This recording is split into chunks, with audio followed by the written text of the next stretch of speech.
সুপ্রিয় শিক্ষার্থী, পার্থ স্টাডি চ্যানেলের পক্ষ থেকে সবাইকে জানাই আন্তরিক শুভেচ্ছা।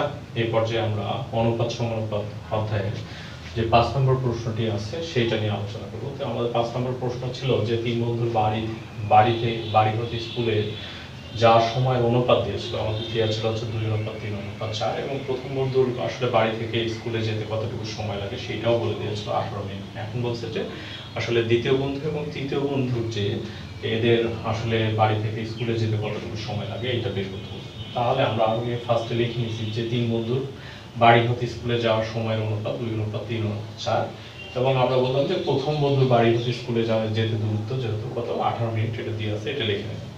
এখন আমরা বলবো কি দ্বিতীয় বন্ধুর বাড়ি হতে স্কুলে যেতে সময় আমরা আসলে সময়টা বের করি, বাড়ি থেকে যাওয়ার সময়টা জানি, তাহলে আমরা যে সময় আছে সেটা লিখে যেহেতু প্রথম বন্ধুর সাথে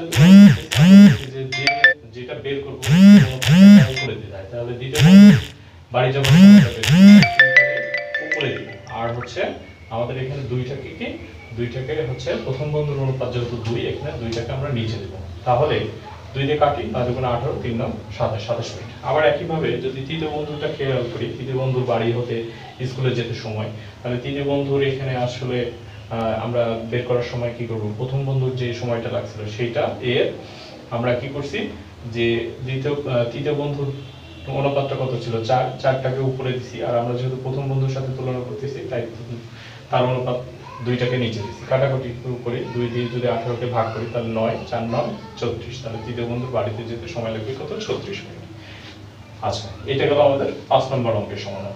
একইভাবে দেখো 7 নম্বর অঙ্কটা আমাদের বলছিল যে রানার কাছে পেন্সিল আছে 4টা আর হচ্ছে কলম আছে 5টা, আর সজীবের কাছে কলম আছে 10টা কিন্তু পেন্সিল কয়টা আছে আমাদের সেটা বের করতে বলছে। এবং আরেকটা তথ্য দিয়ে দিয়েছে যে এদের যে কলম এবং পেন্সিলের অনুপাতটা যদি সমানুপাত হয় তাহলে সজীবের আসলে পেন্সিল কয়টা আছে সেটা বের করতে বলছে। তে আমরা এখানে কি করছি আগে লিখে নিছি, রানার কাছে পেন্সিল আছে 4টা, কলম আছে হচ্ছে 5টা, সজীবের কাছে পেন্সিল কয়টা আছে আমরা সেটা জানি না, সেটা লিখে নিলাম কটি। কলম কিন্তু জানি, কলম আছে 10টা লিখে নিলাম। তাহলে আমরা পেন্সিল অনুপাত কলম তার মানে কত 4:5 সমান, এখানে পেন্সিল কত আছে, পেন্সিল হচ্ছে ক আমরা যেহেতু জানি না, আর অনুপাত এখানে 10। তাহলে অনুপাত মানে ভগ্নাংশ, তাহলে 4/5, এটা মানে 5/4 অংশ, আর এটা হচ্ছে 10/ক অংশ।